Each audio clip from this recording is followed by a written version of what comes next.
मध्य प्रदेश का विधानसभा चुनाव भाजपा के लिए बेहद टफ माना जा रहा था, लेकिन यहां भाजपा ने प्रचंड बहुमत लाकर सभी राजनीतिक समीकरणों को ध्वस्त कर दिया है। पार्टी समर्थक उत्साहित हैं और जीत का जश्न मना रहे हैं।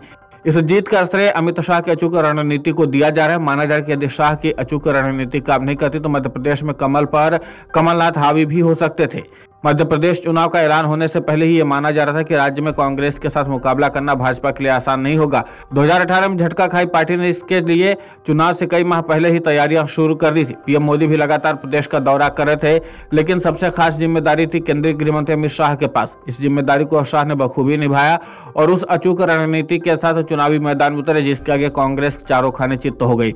मध्य प्रदेश में चुनाव का ऐलान होने से पहले चुनाव की कमान अमित शाह ने संभाली थी। इसके अलावा अपने सबसे भरोसेमंद भूपेंद्र यादव को प्रभारी बनाया और अश्विनी वैष्णव को सह प्रभारी की जिम्मेदारी सौंपी गई।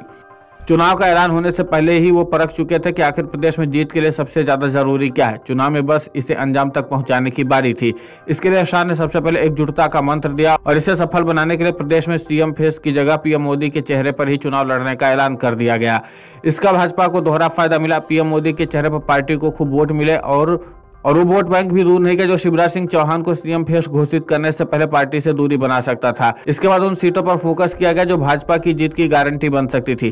काफी हद तक भाजपा इसमें सफल होती नजर आई। खासतौर पर भाजपा ने मालवा निमाड़ अंचल में उन सीटों पर तैयारी की जहां पर भाजपा कमजोर थी। यहाँ शाह ने बूथ स्तर के कार्यकर्ताओं से मुलाकात की थी और उन्हें पार्टी की जीत का मंत्र दिया था।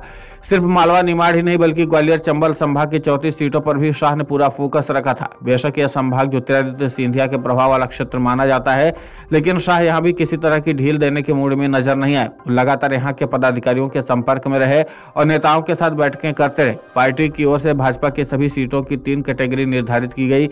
इनमें जीतने वाली, आंशिक जीतने वाली और हारने वाली।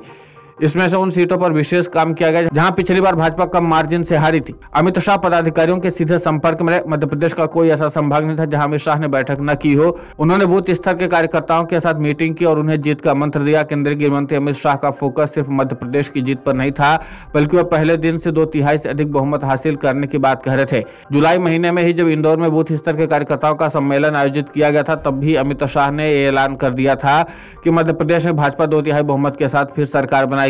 मध्य प्रदेश में अमित शाह ने टिकट वितरण की पूरी कमान दिल्ली के हाथ में रखी। प्रदेश कमेटी से सजेशन लिए गए, लेकिन उन पर मुहर संसदीय समिति नहीं लगाई।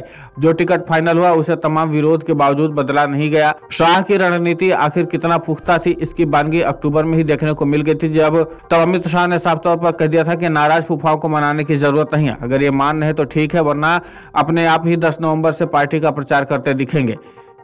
यहाँ पर अमित शाह का साफ संदेश उन नेताओं के प्रति था जो टिकट न मिलने पर बगावत का मन बना चुके थे। हालांकि अमित शाह ने बाद में ऐसे नेताओं से संपर्क करने को जरूर कहा था ताकि वो अपना नामांकन वापस ले लें।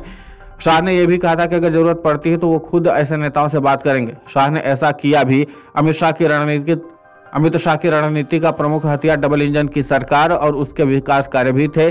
शाह ने मध्य प्रदेश में जब भी कार्यकर्ताओं और पदाधिकारियों के साथ बैठक की तो उन्होंने नेताओं से कहा सीधे जनता से मिले। जिन्हें डबल इंजन सरकार का लाभ मिला है उन्हें संपर्क। अगर आप ये वीडियो YouTube पर देख रहे हैं तो हमारे चैनल को सब्सक्राइब करें और बेल आइकन को दबाना ना भूलें। अगर आप Facebook पर ये वीडियो देख रहे हैं तो हमारे पेज को लाइक करें।